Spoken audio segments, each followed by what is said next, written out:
Good morning students. आज मैं आपको अभी हिंदी विषय का टॉपिक समास कराऊंगी जो कि कक्षा 9वीं से है। अब आपने संधि इससे पहले की हुई है।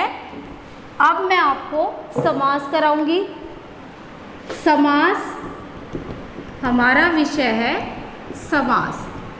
समास किसे कहते हैं? जैसे मैंने बताया आपको कि संधि में वर्णों का मेल होता है। वर्णों को मिलाकर एक नए शब्द का जब निर्माण होता है तो वहाँ पे संधि होते हैं।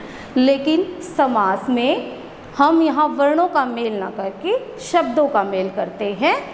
जब दो या दो से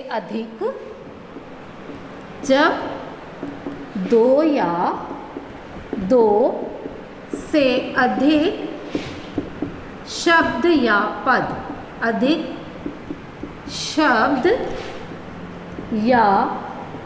पद मिलकर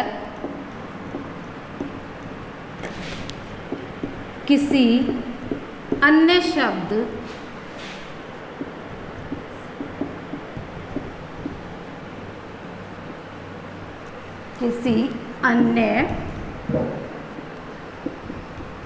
शब्द का निर्माण करते हैं,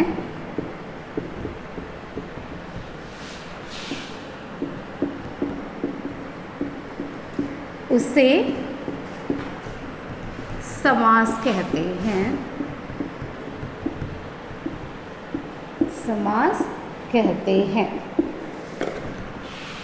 समास किससे मिलकर बना है? समास देखो दो शब्दों से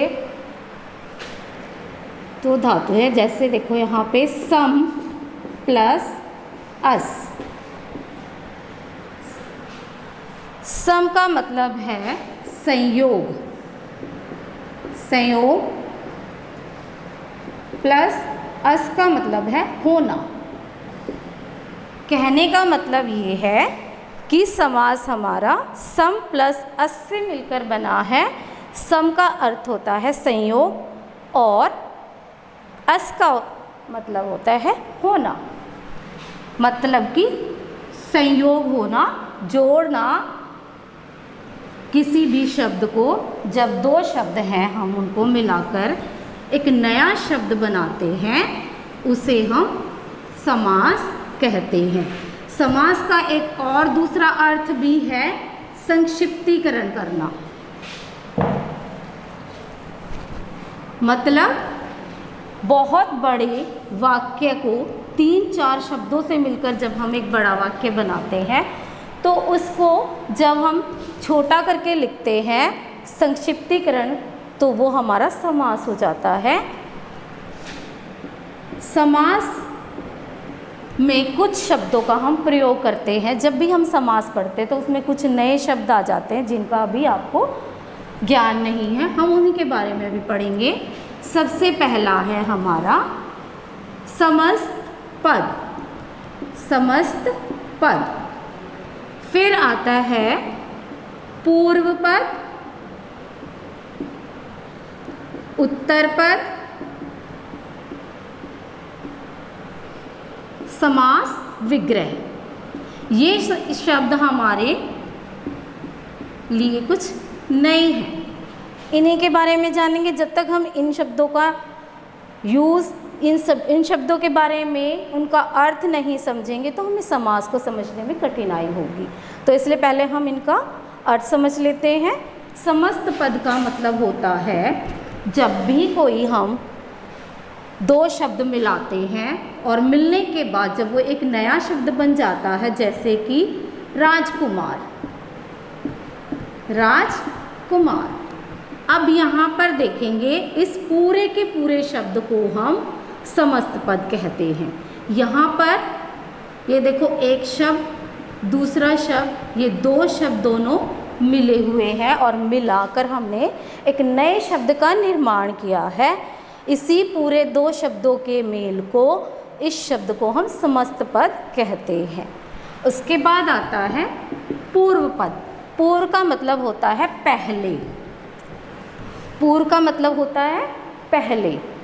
किसी भी शब्द का पहला पद पूर्व पद कहलाता है। जैसे यहाँ पे राजकुमार मैंने लिखा है, तो राजकुमार में जो ये राज है ये हमारा पूर्व पद है, हम इसको पूर्व पद कहते हैं। अब यहाँ पे पद आपको समझ नहीं आ रहा होगा कि पद क्या है। पद का मतलब भी शब्द होता है। जब हम किसी भी शब्द को स्वतंत्र तौर पे या स्वतंत्र रूप से प्रयोग करते हैं अलग अलग, तो वो शब्द होता है। लेकिन जब इन्हीं शब्दों को हम किसी वाक्य में प्रयोग करते हैं तो वाक्य में प्रयोग करने के बाद वो शब्द पद कहलाता है। इसीलिए यहाँ पर जब हम किसी वाक्य में उन शब्दों को प्रयोग करते हैं तो पद की संज्ञा देते हैं शब्दों को। तो यहाँ पर ये पद मीन्स शब्द है और इसका जो सबसे पहला भाग है वो पूर्व भाग है और इसको हम पूर्व पद कहते हैं। ठीक है। इसके बाद आता है उत्तर पद। उत्तर पद, उत्तर का मतलब होता है बाद में।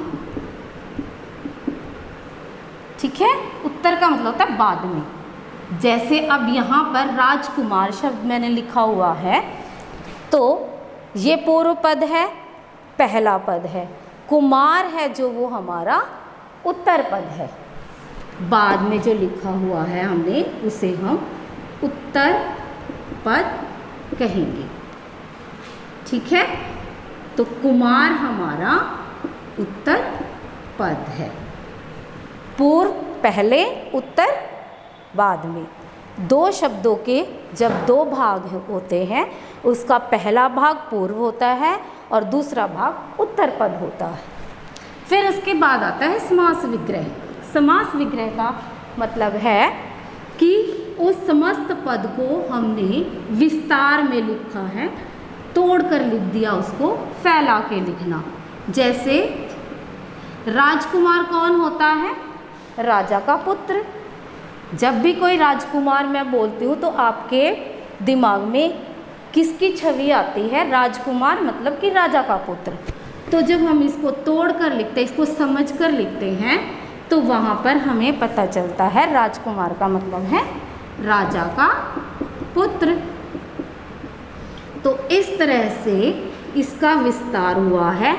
समस्त पद का जब विस्तार कर देते हैं हम समास विग्रह में, उसे खोल कर लिख देते हैं, फैला कर लिखते हैं पूरी अवस्था में, तो उसे हम कहते हैं समास विग्रह। समास विग्रह। ठीक है, ये कुछ ऐसे शब्द हैं जब हम समास को पढ़ेंगे तो इन्हीं का प्रयोग करेंगे। अब आगे देखो, जब हम इनके बारे में समझ चुके हैं, फिर हमें अब समास के प्रकार, समास के प्रकार पढ़ेंगे। समास के कितने प्रकार होते हैं? समास के 4 प्रकार होते हैं। कितने प्रकार होते हैं? 4 प्रकार होते हैं। लेकिन उनमें से एक प्रकार के 2 भाग हैं, इसलिए कई बार हम समास को 6 प्रकार से भी पढ़ते हैं कि समास 6 प्रकार के होते हैं। सबसे पहला समास है अव्ययी भाव समास। अव्ययी भाव समास। ठीक है,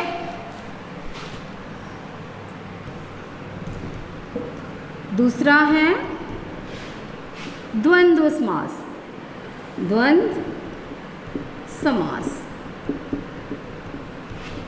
हमारा तीसरा समास है बहुव्रीहि समास। बहुव्रीहि समास। और नेक्स्ट तत्पुरुष समास। ठीक है बच्चों, ये 4 प्रकार के समास हैं, लेकिन हम तत्पुरुष समास में 2 समास को और पढ़ते हैं, जिसमें सबसे पहले आता है हमारा द्विगु समास। द्विगु समास उसके बाद है कर्मधारय समास, कर्मधारय समास। ठीक है, ये हमारे 6 समास हैं। वास्तव में ये 4 समास हैं। तत्पुरुष समास के भी 2 भाग होते हैं जो हम द्विगु समास और कर्मधारय के रूप में पढ़ते हैं। अब सबसे पहले हमारा आता है अव्ययी भाव समास। अव्ययी भाव समास। ठीक है बच्चों, अव्ययी भाव समास, इस समास की पहचान, सबसे पहले इस समास की हम पहचान सीखते हैं कि हमें पता चले ये अव्ययी भाव समास ही है या कोई और। इसके सबसे पहले पहचान है, हम जब भी मान लो हमारे सामने लिखा है प्रतिपल, यथा शक्ति,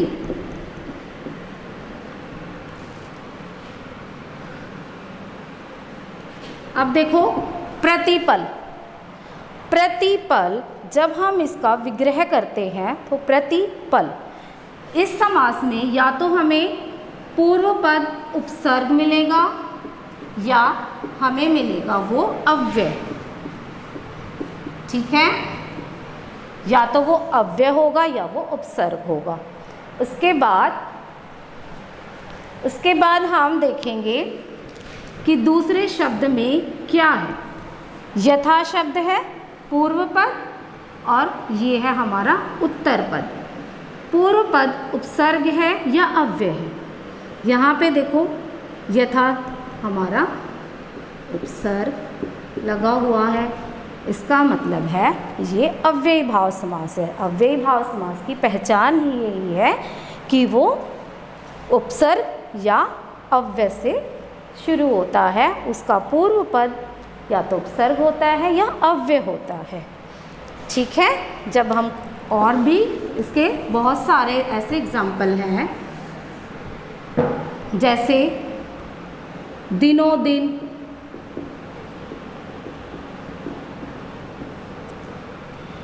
ठीक है, या असंभव, असंभव,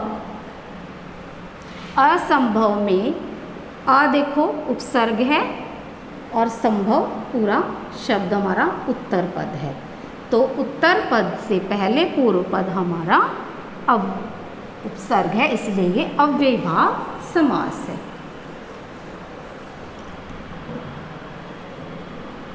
अब इसके बाद हम करते हैं हमारा द्वंद्व समास। द्वंद्व समास, द्वंद्व समास। अब देखो द्वंद्व मतलब विरोध, द्वंद्व का मतलब था विरोध। जैसे शब्द से भी हमें देखो दोनों में द्वंद्व, विरोध। मान लो मैंने यहाँ लिखा है माता पिता, सुख दुख, दिन रात, ये हमारे पास उदाहरण है। अब माता पिता, बीच में हमने योजक चिन्ह लगाया है। कई बार बच्चे क्या गलती करते हैं, योजक चिन्ह का वो क्या कर लेते हैं, पहचान कर लेते हैं कि जहाँ भी योजक चिन्ह लगा है इसका मतलब तो ये द्वंद्व समास है, लेकिन ऐसा नहीं है।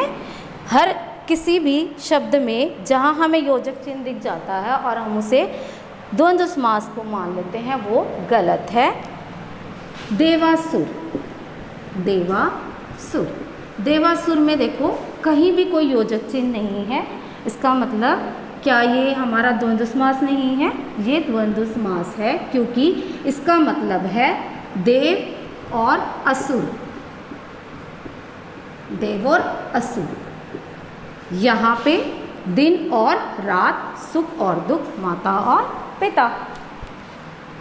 तो इसकी एक पहचान है, ये द्वंद्व समास में जब दोनों पद होते हैं हमारे, वो एक दूसरे के पूरक भी होते हैं और एक दूसरे के विरोधी भी होते हैं, विलोम भी होते हैं, उल्टे भी होते हैं।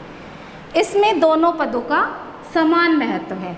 जितने हमें माता का हमारे जीवन में महत्व है, उतना ही पिता का भी महत्व है। इसके बिना इसको इसकी कल्पना असंभव है। ऐसे ही अगर हमारे जीवन में सुख है तो दुख भी है, ये दोनों एक दूसरे के पूरक हैं, दोनों का समान महत्व है, ठीक है, और एक दूसरे के विरोधी हैं, विलोम भी हैं, सुख दुख दिन रात। तो इसकी यही पहचान है, जहाँ पर भी वे दोनों शब्द उत्तर पूर्व पद और उत्तर पद अगर एक दूसरे के विरोधी होते हैं, विलोम होते हैं और एक दूसरे के पूरक भी होते हैं, तो वहाँ पर द्वंद्व समास का प्रयोग होता है, वो द्वंद्व समास होता है, ठीक है। उसके बाद हम करेंगे बहुव्रीहि समास। बहुव्रीहि समास, बहुव्रीहि समास में देखो, जब हम किसी भी शब्द का उत्तर और पूर्व पद देखते हैं, मान लो मैंने यहाँ लिखा है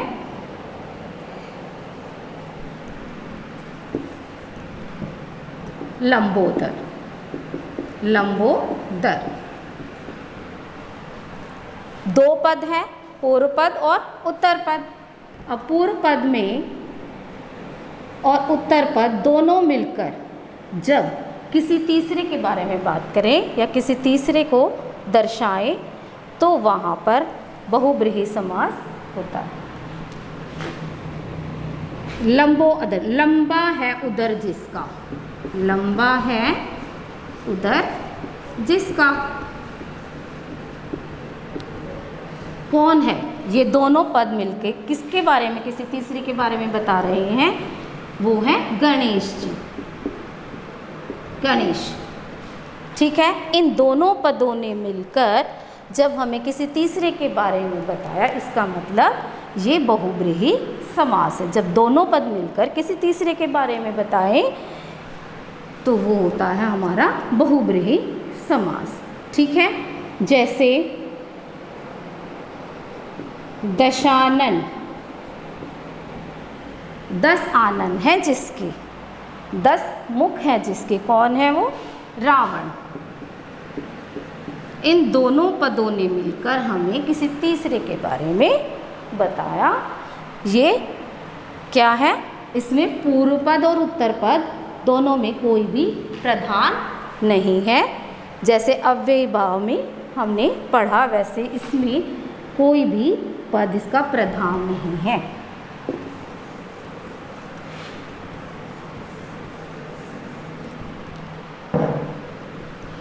अब तत्पुरुष समास, तत्पुरुष समास, ठीक है। तत्पुरुष समास के हमने यहाँ पे देखो 2 भेद बताए थे तत्पुरुष समास के, ठीक है। तत्पुरुष समास में क्या होता है कि विभक्तियों का लोप हो जाता है,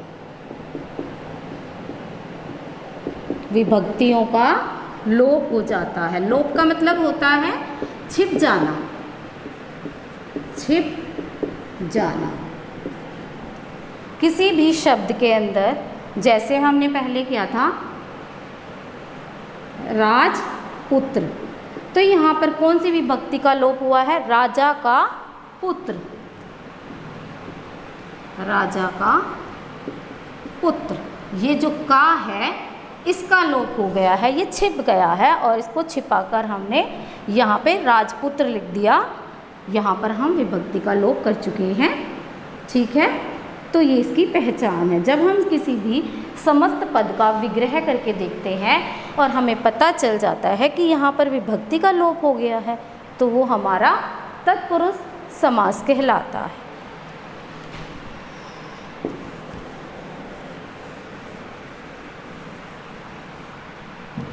ठीक है।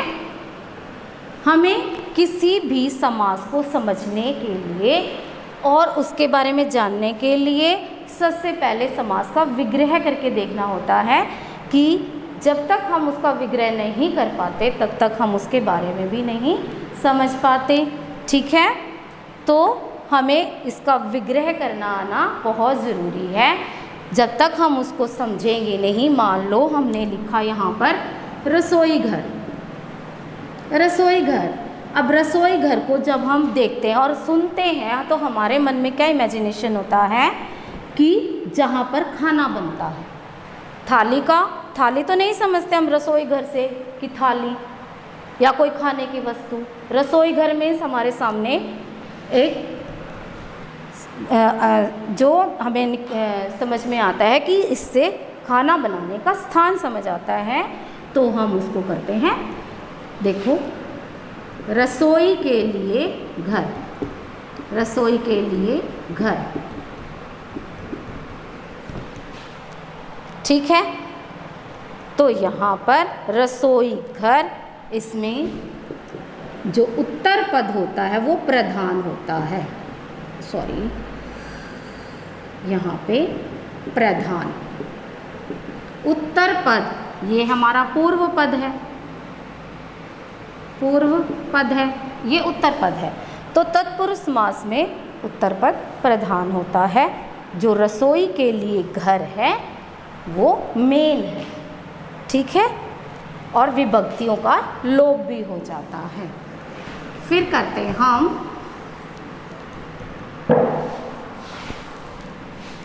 तत्पुरुष समास में जो हमारा है द्विगु समास। द्विगु समास, द्वि नाम से ही देखो यहाँ पे संख्या का हमें ज्ञान हो रहा है। जिस भी समास का पूर्व पद संख्यावाची होता है, संख्यावाची, तो वहाँ पर हमेशा द्विगु समास होता है। जैसे चौराहा, चौराहा, चौराहा मतलब चार राहों का समूह, चौ से चार राही, चार राही, ठीक है। या मान लो मैं लिख दूं यहाँ पर पंचवटी, इसका मतलब है पांच वटियाँ, पांच वटियों का समूह। पंच से हमें संख्या का ज्ञान हो रहा है, मतलब पाँच। तो द्विगु समास में क्या होता है कि किसी भी समस्त पद का जो पूर्व पद होता है वो हमेशा संख्यावाची होता है। हम संख्या से उसका पता कर सकते हैं कि ये हमारा द्विगु समास है, ठीक है। इसी से हमें ज्ञात भी होता है कि इसमें उत्तर पद प्रधान है। अब हमारा अंत में आता है कर्मधारय समास, कर्मधारय समास, ठीक है। कर्मधारय समास में देखो दो पद होते हैं, जिसमें पूर्व पद और उत्तर पद में या तो विशेषण का विशेष्य से संबंध या फिर उपमा का उपमेय से संबंध जाना जाता है। उपमा का उपमेय से संबंध जाना जाता है। मान लो मैं एक उदाहरण लिख रही हूँ यहाँ पे, काली मिर्च, काली मिर्च। इसमें देखो पूरा शब्द ये, इसमें पूर्व पद और उत्तर पद। उत्तर पद जो मिर्च है हमारी वो काले रंग की है, मिर्च की विशेषता बताई गई यहाँ पर इसके काले रंग से। तो यहाँ विशेषण का विशेष्य से संबंध दिखाया गया है। तो जहाँ पर भी विशेषण का विशेष्य से संबंध जाना जाता है, पता चलता है यहाँ पर विशेषण और विशेष्य में संबंध है, इसका मतलब वो कर्मधारय समास, ठीक है। दूसरा हमारा एग्जाम्पल उपमेय उपमान का है। उपमा की गई है किसी से, जैसे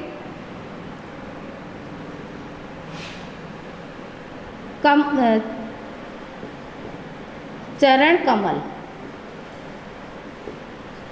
मतलब कि हमारे जो यहाँ पे पूर्व पद और उत्तर पद में उपमेय का उपमान का संबंध है। कमल है हमारे किसके समान, जो चरण है हमारे वो कमल के समान है, तो यहाँ तुलना की गई है।